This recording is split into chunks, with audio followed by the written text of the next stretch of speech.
Students, welcome to my channel literature Gyan. हमने शुरू की है एमए हिंदी की बुक सुरसागर सार। आज का हमारा मुख्य विषय है राधा, अर्थात राधा का चरित्र चित्रण। सूरदास ने अपने सुरसागर की रचना श्रीमद् भागवत पुराण के आधार पर की है। अपने सुरसागर को रसमय बनाने के लिए उन्होंने भागवत में कई वर्णन किए हैं। राधा का वर्णन उनमें से एक है। भागवत पुराण में राधा का वर्णन नहीं है, एक गोपी का वर्णन है जो अन्य गोपियों में विशिष्ट है। सूरदास ने जिस राधा का वर्णन किया है उसमें विद्यापति की राधा की छवि है। राधा कृष्ण लीला की प्रधान नायिका है, वह कृष्ण की अर्धांगिनी है।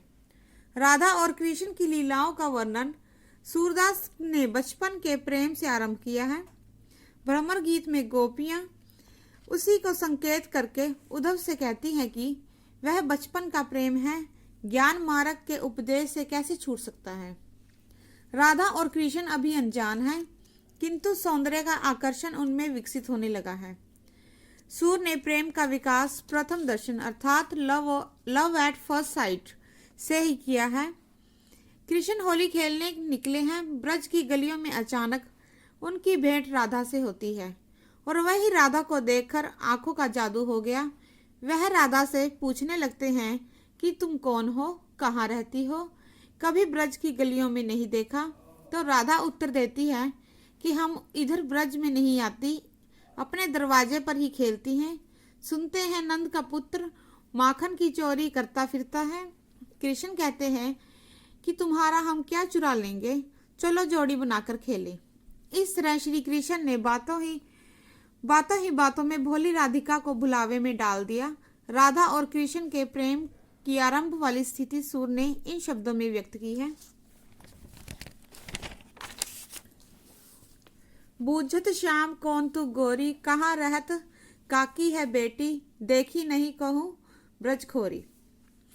इस तरह प्रथम प्रेम दोनों को अच्छा लगा। खेलते समय, दूध दोहते समय, पनघट पर, हंसने में, रोने में, मान में, मनुहार में, वासना रहित निर्मल विशुद्ध प्रेम सूर ने वर्णित किया है। राधा को सूर ने श्रृंगार युक्त रूप में वर्णन किया है। उसके मुख, बोहें, बैनी, नेत्र, ठोडी, चितवन आदि के सौंदर्य को श्रृंगारमयी भाषा में वर्णित किया है। सूर ने वर्णन किया है कि दोनों का प्रेम इस तरह कभी एक दूसरे के घर आने जाने, खेलने के लिए बुलाने से प्रगाढ़ होता चला गया। कृष्ण नागर है, राधा नागरी है। कृष्ण के प्रेम के बाद राधा उनके विरह में व्याकुल हो जाती है। कृष्ण ने राधा पर जादू सा कर दिया है। राधा का चित्त चंचल हो जाता है और वह खाना पीना भी भूल जाती है। सूर ने उसकी दशा का वर्णन करते हुए कहा है, श्याम सुंदर मदन मोहन मोहिनी सी लाई, चित चंचल कुंवर राधा खान पान भुलाई। राधा के प्रेम के बढ़ने में नंद भी सहायक सिद्ध हुए। वह कहते हैं कि दोनों यही गायों के पास खेलना, यहाँ वह दूध दोहने के स्थल पर मिलते हैं। कृष्ण जाते हैं तो राधा हाथ पकड़कर रोक लेती है। कृष्ण अपनी बाह छुड़ाते हैं। सूर की अपनी विशेषता यह है कि उन्होंने राधा कृष्ण की बाल क्रीड़ा में राधा और कृष्ण के एक दूसरे के प्रति व्यक्त प्रेम को बड़ी स्वाभाविकता के साथ चित्रण किया है।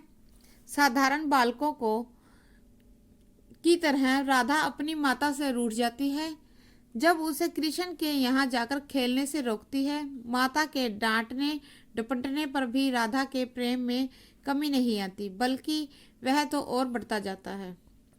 सूर ने राधा का गोपियों के साथ भी वर्णन किया है। गोपियों के साथ क्रीड़ा विनोद में दान लीला, मान लीला, चीरहरण, वंशीवादन, रासोत्सव में राधा भी शामिल होती हैं। सूर ने बार बार प्रमुखता राधा को दी है। क्रीड़ा विनोद करती हुई गोपियां राधा कृष्ण का विवाह करा देती हैं। उसके पूरे विवाह का सुंदर वर्णन किया है। कृष्ण जब नृत्य करते हैं तो उनके मन में राधा ही रहती है और वह राधा के लिए नाचते हैं। धन्यवाद।